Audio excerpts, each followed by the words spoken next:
If you've ever gone no contact someone, and in my case, a parent, and wondered if you made the right decision, I'm here to share part one of my story. I made the choice to go no contact with my mom in 2022. I made that decision after visiting her and her boyfriend, and we went out to lunch. But from the moment we sat down in the restaurant, she was incredibly hostile to me, demeaning and cruel, and spewing hurtful comments at me. For whatever reason, decided to project her self-hatred onto me.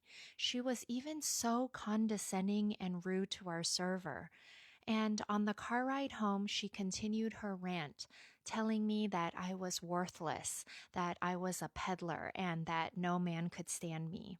It wasn't the first time I had heard these things, but instead of reacting and getting upset and defending myself, which was what she wanted, I just learned to stay silent, to not give her the reaction she was seeking. So I remained completely quiet the entire time as I drove her and her boyfriend home. And when we got to her place, she wanted me to come inside. And rather than appeasing her like I always had, I looked at her from the driver's seat and very calmly said, "Please get out of my car." She looked so surprised and confused and insisted that I come inside her place. But the moment she closed the car door, I just drove away, my hand shaking on the wheel, my face feeling so hot and red. I had to pull over to the side of the road and continue to take long, slow, deep breaths to regulate myself, even though my heart was pounding so loudly. And I remember saying to myself, I'm done. I'm done putting up with her volatility, her toxicity. And although this isn't the first time I went no contact with my mom, it was that moment that I committed to choosing myself.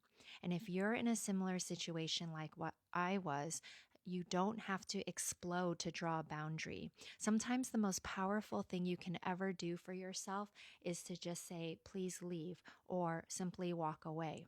Over the months and years, I've definitely felt guilty and wondered if I made the right decision.